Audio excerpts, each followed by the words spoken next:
Hey, everybody. This is one of the most important exercises that you could do because there's so much at risk if you don't put a little effort into this piece of your big puzzle. So what is it? This is all about protecting what's important to you, right? And it doesn't just happen. And unfortunately, people just go, oh, it'll be okay. It'll be okay. And then it's like, until someone gives you the sympathetic head tilt and is like, oh, I'm really sorry. I apologize about that. There's nothing we can do. And you can raise it up a level. You can ask, you can get signatures, you can fight it in court, whatever it is that you're facing. Putting a few security steps in place now is so much easier than trying to fight and argue for what really belongs to you and is important to you in your heart of hearts if something goes awry. So I will try to make this as fun as possible. Um, and no subject is taboo with me. You're always welcome to come to me with whatever the challenge is, and we will get you through it. But the reality of it is things change. People change. When you go through big transitions in your life, things change, priorities change, loyalties change. And when circumstances change, people's decision making changes. Like I said, their commitments may change, their loyalties may change. And you may never have been able to anticipate the things that you thought were fixed and secured that could become unhinged and become variables, become insecure when you lose a loved one and everyone reevaluates their relationship with you. When you go through a breakup or a separation or a divorce, especially a difficult one, because that situation that's a great example of you entering into a contract, into a relationship, and everyone was on the same page and in agreement, and then things change and you've shared all of your deepest, most vulnerable trusts and important things. And if it's a difficult divorce, for example, or somebody feels hurt or angry and wants, and isn't really behaving the way that you would hope they would, you've got somebody knowing all of your innermost secrets and vulnerabilities, and they're on the wrong side of the table from you. Or maybe it's something like you're in a new community or a new job or a new role, or you're moving from being an individual to a partner. Maybe you're welcoming additional people into your life. Maybe you are springboarding them out into the world. So you could just be going through a developmental stage in your life. But things change, and those changes make who you trusted and who you relied on the most possibly unavailable to you, or they put you at risk of losing what's important and valuable to you. So in short, you may never imagine that these things could possibly happen, but enough things change in the world that they do happen. That's why we have practical tools like insurance and banks and attorneys. And all of these things were invented to give you some security to make sure that what's important to you is protected and safe. Your assets, your valuables, especially your valuables, if you lose loved ones. Or, I mean, people may have the best of intention, but too many times I've been asked to help families get pulled back together because someone had intended and meant well, but they called the wrong people and said the wrong thing. And suddenly you have to prove that you're a fit parent. When you've lost a spouse doesn't mean that you're not a fit parent. It means that you lost your spouse. So that's a big example of how you would never imagine this stuff could happen, but these things do happen. Seriously. This is not the funnest topic. We will get to the funnest topics, I promise. But here's the reality.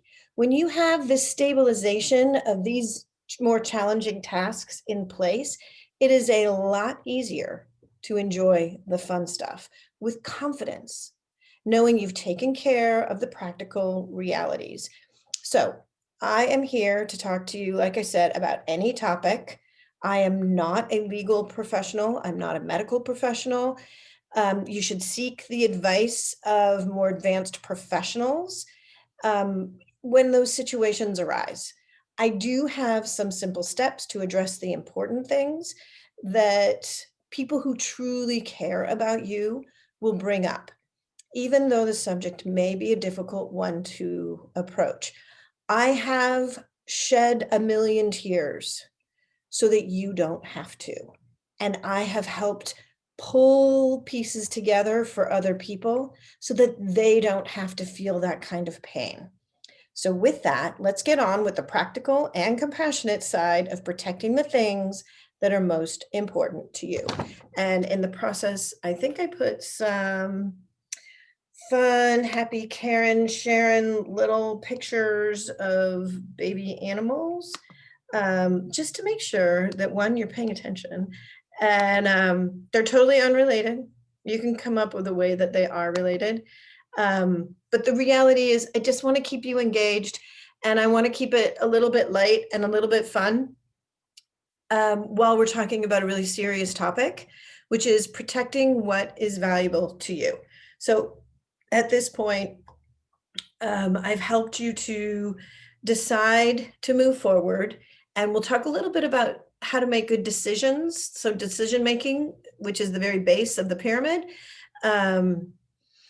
I know we talked about it before. I think it merits speaking to it several times. We also talked about how to put the right people in place for you so that you have access to your emotional support, your subject matter experts, your accountability partners, and people who will leverage their position to help you succeed. So if for some reason you don't have all of that stuff stabilized, go back to some of the other modules and take another look at them, because all of this builds on itself to get to the fun, and diversion, which require oftentimes, I mean, there's free fun and all of that, but having career or identity or having revenue and resources in place make it easier to relax into enjoying that fun. And that may require recalibrating relationships, ensuring your health and self-care are in place. Today, we're talking about protecting your valuables. We've already discussed your advisory board and decision-making in a healthy way so that you can make decisions that are right for you and your family at this point in time. So really, the problem here, we're hoping, hasn't already happened. But if you're in the process of a challenge or a transition of any kind, I would like you to put some things in place to secure what's important to you. So the problem I'm hoping you haven't run into yet, and I'm giving you the solution before you hit this pitfall and obstacle, but if it's already a problem, I'm also going to guide you into how to resolve that so you preserve your assets, so you preserve your loved ones, so you can take care of what's important and valuable to you. That's what this is all about. Okay, so let's start with decision-making made simple. There are 3 steps to making your dream come true. It's a pretty easy path if you have the focus and you've got a guide walking you through it. I mean, this is the stuff your parents didn't know to teach you, right? If they knew to teach it to you, people wouldn't need, high-powered attorneys and banks and things like that. And what we're trying to get to is to give you a very clear, well-lit path so that you know what steps to take to get to your dream come true. And you're not distracted by shiny objects and cute puppies and little cute animals, because you can appreciate them, but you're not going to veer from your path because you know what's right for you. Got it? So how do we do that?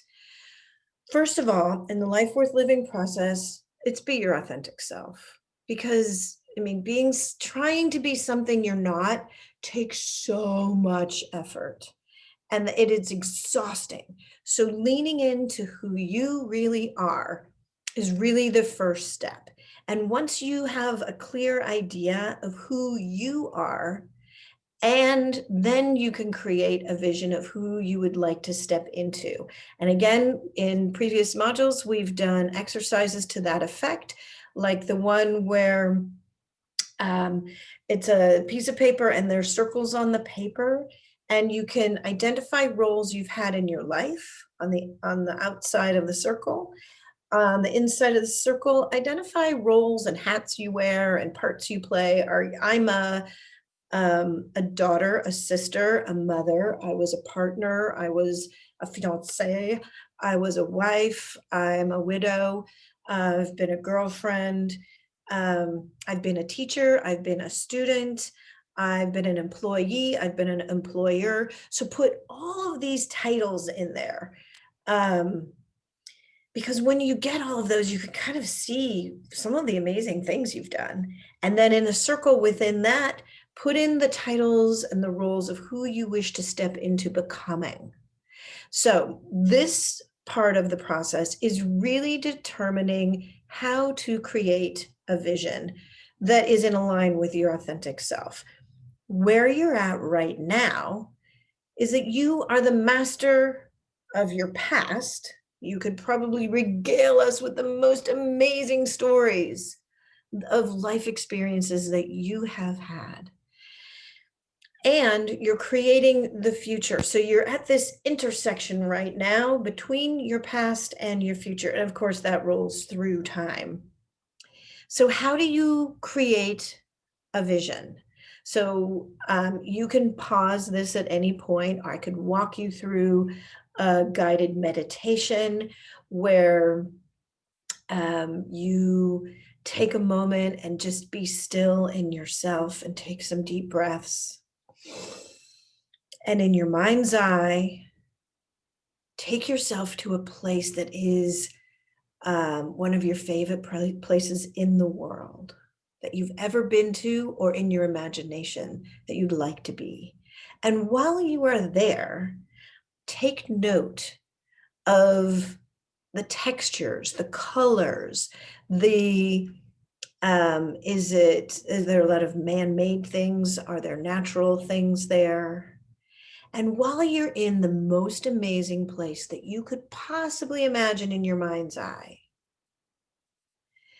realize that you're sitting back and enjoying thoughts of all of the things that you've accomplished. But with that, it's all of the things that you've accomplished, not only in your past, but in your future. What would you like to be able to say you have done, that you have accomplished, that you have manifested, that you have made a difference? Those are the things that I want you to breathe in and think through right here, right now. Here you are. What would you like to be known for? What legacy would you like to create? What mark on the world would you like to have? And as those things are coming into your mind, take a deep breath and come back with me now, because we're going to talk about different ways to get to that same result, because there's more than one way to create a vision for yourself. You can meditate, you can imagine, you can talk about life in reverse and the neuroscience of moving through grief and loss, for example, or trauma, or any transition helps you understand what your why is, what motivates you. Why do you behave the way you do? Why do others respond to you as they do? What is it that motivates you to get up in the morning and get out of bed? What is your why? Are you commuting or making connections with people and working so hard and setting priorities? Why do you make the choices you make? What is your goal? So think for a moment Is it money that you're reaching for? And it may be a specific amount. It could be just to get those fixed expenses covered. It might, so the main things, it could be that you want a lot of variable income or disposable income that you want to be able to spend as you wish. Is it building revenue for the people who you love? Is it for education? Is it for love? Why do you do what you do? How do you make your choices? Do you make choices on where you go and what you buy and what you eat or don't eat, or when or how you exercise? What is the why? Why do you make those choices? That's going to give you an idea of what motivates you forward. Are you looking for fame? Are you looking to be popular in your circle of people? Are you looking for recognition? What are you looking for? What are you looking for? So, just as we were doing in that brief meditation, another way to do this is to have an informal, friendly conversation with somebody you should think is like one of the greatest people in the world.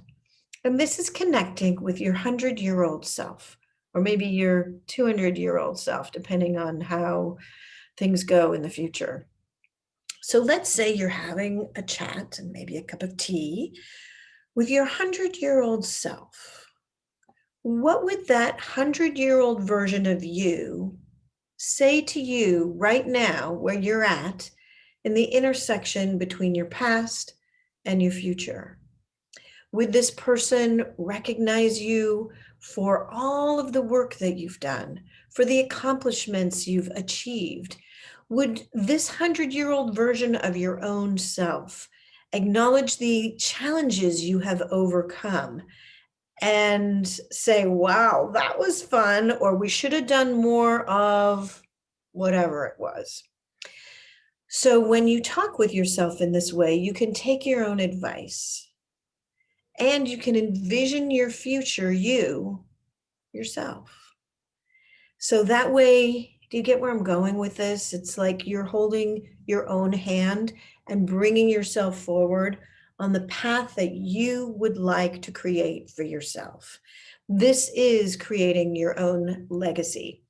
Kelly McGonigal is a Stanford professor, and she wrote The Willpower Instinct. And one of my favorite things that she was saying, oh my God, there's so many, but the more you know your future self, the more you'll protect your future self's health, happiness, and really think about it. Why would you save money for a stranger when you could spend it on someone you already know and love? Pom, pom, pom. Okay, all right, so look, we got cute puppies. This one happens to be mine. Another way to create this vision for yourself is to ask yourself the question, what did you love doing when you were small? Were you sporty? Were you intellectual? Did you read a lot? Did you play with your friends? Were things challenging? Did you feel like you were working all the time? What did you love doing? What lit you up? What do you remember? Like, what in your memory of a long, long time ago is a memory because it was so meaningful to you in a positive way? When you capture that, think about the why. What motivated that event to occur? What part did you play in it? And think of how you might be reaching back into your past as if you're bringing yourself forward and go, what did you love doing then? Was it a physical activity? Was it a spiritual activity? Was it getting through a big obstacle or a challenge? Was it an intellectual pursuit? Was it something that was that you created with your hands, with your heart, with your friends? Was it being part of a team? Was it being an individual? What did you love doing when you were small? Because those items are going to give you an idea of what's super meaningful enough to you that it might help you create your future vision. Or what did you dream of accomplishing when you were young? So, this is my son and daddy's shoes when he was little. Well, when my son was little. Um, and he was literally stepping into his father's shoes. And in many ways, he is doing that because he has a lot of the intellectual pursuits. Those two have similar in common. So, but this one's about you. When you were little, when you were young, or even yesterday, what did you dream of accomplishing? Did you want to write a book? Did you want to get a degree? Did you want to hike a mountain? What was something that was on they call it the bucket list. I don't really like to call it the bucket list because what happens if you check all the items off? But what are those things that would be super inspiring? Like running a half marathon or connecting people that are important together, or setting the table and inviting loved ones in for a great meal and conversation. Is it helping people? Is it, what is it? What did you dream of accomplishing when you were young? Did you want to be, when you were little? What did you want to be when you grew up? Those kinds of things. So I'm giving you all these different approaches to come up with a catalyst that will help you create your own vision of what you would like to be. Because what I want to know is, what would you attempt to do if you knew you could not fail? What do you wish to be known for? And I'm really believing in you that you can dream big. There is no reason to stay small on this one. Dream big. I always say, we are taught how to acquire things in life. We are not taught how to let go. And that's really challenging because, there's no, we're not given the steps, the tools to this. And the question really is, what is at stake? And when I say let go, it could be let go of, an identity that you used to have. I used to be a VP at a company. I used to be a director. I used to be an employee at a company. I used to go to the same restaurant and see the same people all the time. And there's an identity change when I moved communities, and now I don't see them anymore. So it could be a simple everyday activity of who are the people in your neighborhood, or it could be a major life change, like changing who you are and the boxes that you check that recognize who you are in the world and what you represent. So, but what's at stake is the big question here. And there are external, internal, and philosophical things that are at stake. And I will speak to them, I promise. Let's go back to it. I was really just trying to get my little face out of the way here. The external things that are at stake, and let's choose any example. If this one doesn't apply to you, that's fine. Make it apply to you. You're here because this is about you. And you're welcome to reach out to me and we can work on one-on-one, but this is about you. So what's at stake externally is, one, the realities of your current situation. Maybe let's pick something reasonably simple. You're considering moving from one location to another location. How about the West Coast to the East Coast? How about that? I actually did that. And that's actually what made me think of this thing. So this is a good example. I was living on the West Coast, and the company I was working for asked me to transition the business to the East Coast. And I was like, whoa, my mom's not going to like that. And what I didn't even think of at the time is the relationships that I had with my nephews changed when I moved, because I wasn't seeing them on a regular basis anymore. The people who I used to see every day or my friends were still my friends, but we didn't have those everyday interactions. So moving from the West Coast to the East Coast, I realized what I was leaving. And I was like, but what am I going to? I mean, I was going to a job, and then for me, I had to like put a stake in the ground. I found a friend who was living on the East Coast, and I let her know, I'm very excited that you and I are already friends so that I feel like I'm coming to something. I was going to the job, and then I was in a position where I could purchase a home. So I was going to a home. So make sure that what's at stake are facts. Because if it's just the emotion side of things, it gets too hard and it gets muddled. So stick with facts. What are the consequences to the change? So in this case, I had an incredible opportunity, a professional opportunity, but I would miss out on things that were happening where I was already stable and had community. The consequences, I would need to rebuild community in a new location. Okay, so those are the external things. What about the internal things? So these are super important. Paul Ekman worked on behalf of the Dalai Lama actually to create the science behind Inside. He's the science behind Inside Out, the Pixar movie. But he's also done with the Dalai Lama's invitation. And if the Dalai Lama asks you to do something, you kind of do it.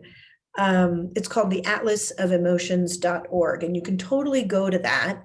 And it talks about when you're feeling a specific way, what are those emotions and what are ways to get through them? Or there's the mindset. I'll speak to mindset in a different module. But here we are. As you make these changes, you could feel like the world is your oyster, or you could feel terrified because there's so many uncertainties. You could feel fear for this lack of security as you're making transitions from one identity to another.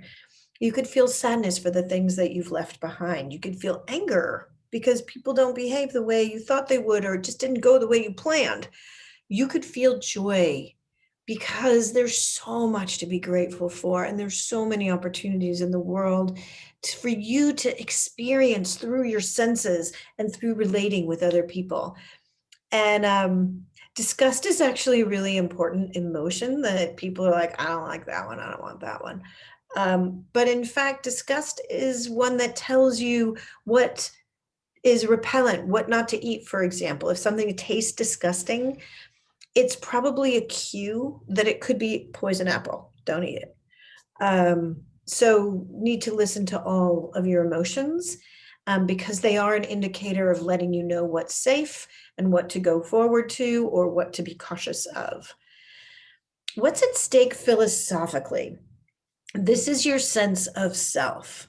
If you're going to change roles from married to single, however that may have happened, it's important for you to restabilize and gain a sense of who you truly are. And that's why that identity exercise is so important, because who you are matters. What skills you have and what you bring when you walk into a room is imperative.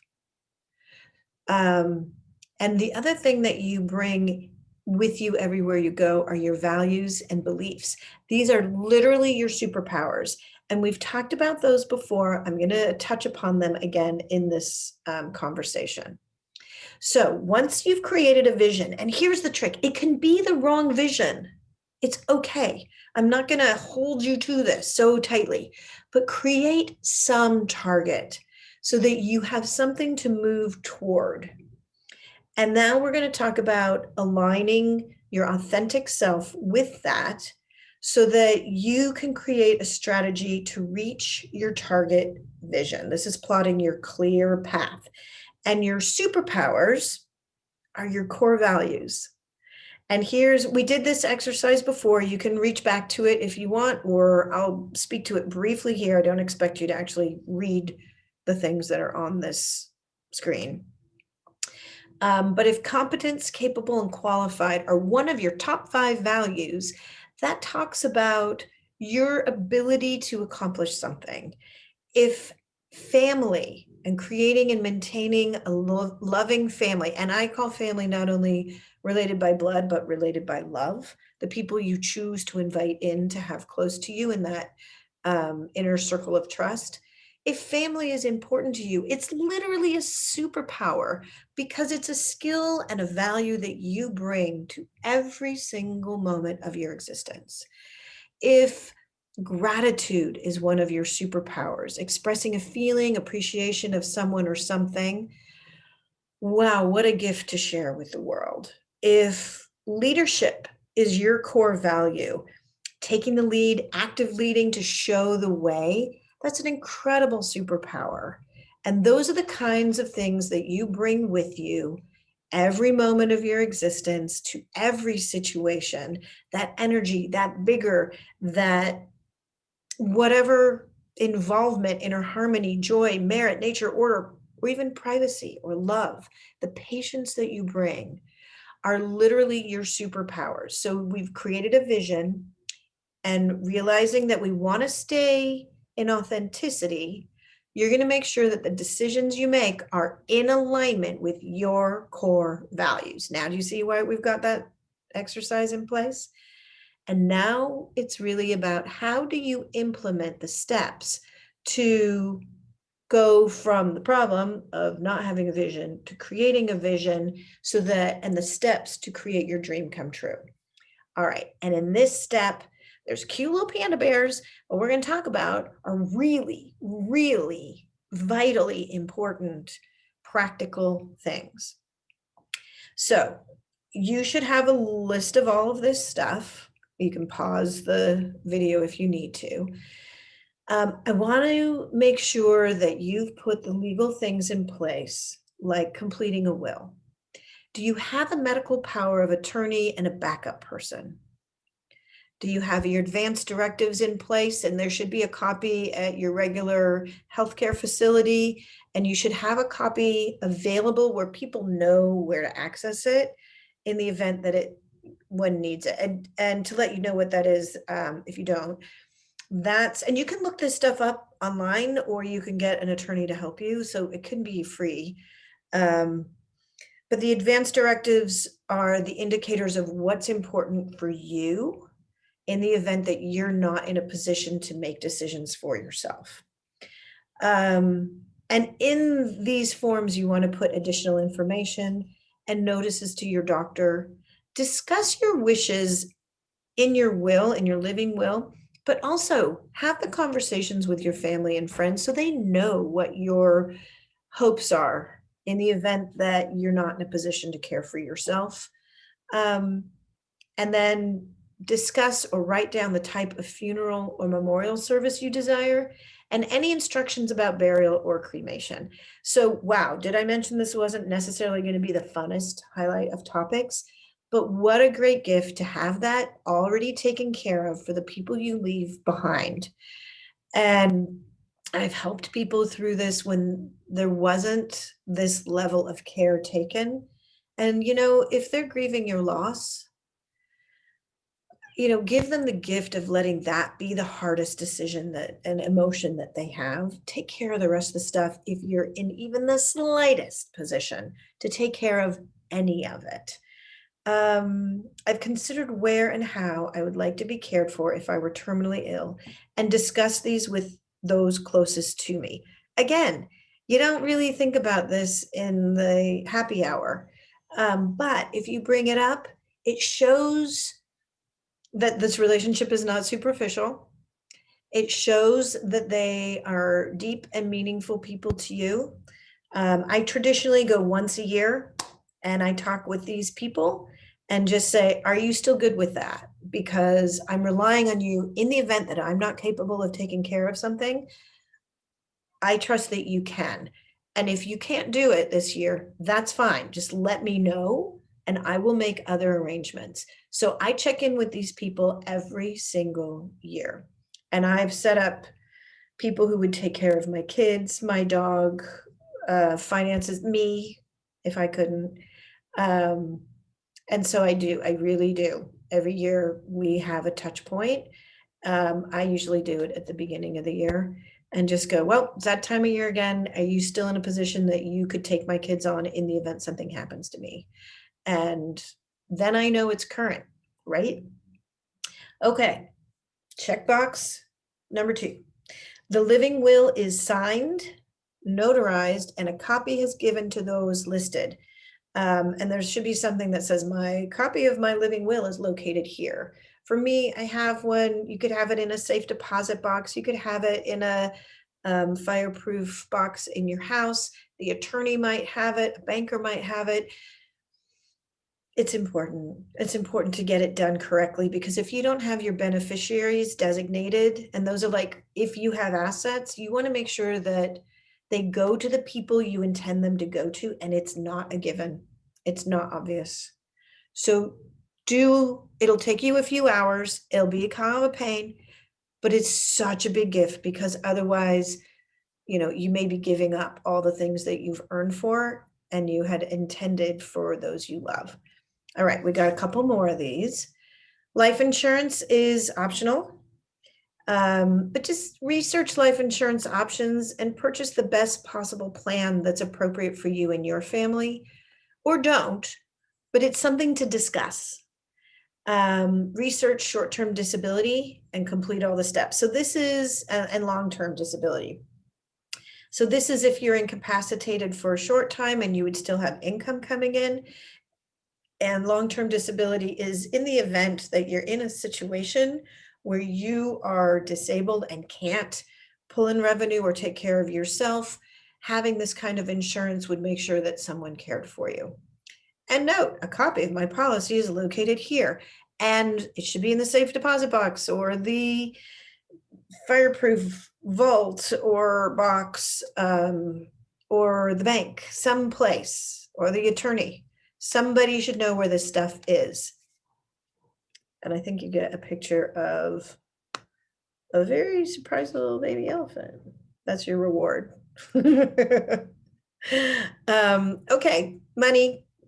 I've reviewed my financial situation and, if necessary, discussed this with those closest to me. Just, let's make sure that you talk to a financial advisor or someone who can help you. If your parents didn't teach you about money, who are you going to go to figure out how to make ends meet? How do I make this work without overworking myself? Do you know how to complete a budget and track your monthly actual costs, so that you're in line with what your income is? And essentially, you want your income to be greater than your expenses. So you have more money coming in than you have going out, so that there's a cushion in there for the rainy day, and maybe also so that you can have a passive income and you could be earning money without putting any effort into it. I have X number of weeks or months of expenses saved in case of an accident or emergency. This is saving for a rainy day. I have a place and plan to meet my goal to have X number of dollars by Y number of date. So maybe you want to pull some money in and you're saving a little bit each week. You'll know that by the end of the year, by doing that, how much you will have saved. And do you have a savings plan or retirement plan in place? And I think you get oh my God, have you ever even seen a baby giraffe? So that's your reward. Keep going. I'm sure I've still got your attention here. Oh my God, baby dolphin. Who even knew there was anything as cute as a baby dolphin? So now I'm distracted. All right, let's go back to it. Personal items. You don't want to lose your assets, the things that you have made a decision to purchase because they're meaningful to you. I've thought about my relationships and how I want to move forward to resolve any unfinished business. I've reached out to those people. I have deeply considered how my life lines up with my values and priorities. How am I spending my energy and what I want to do differently to have the life that is meaningful and important to me? And then also list your personal details out in case of emergency or if someone else needs to retrieve it. If you've got so many passwords, contact information, accounts, There needs to be some way somebody can tap into that instead of hacking your account and hoping. And you get a baby duckling for that one. Okay, with that, I'm going to cut it here and we'll go to part B and we'll talk about loving letters to your loved one. All right, great job, everybody. Stay with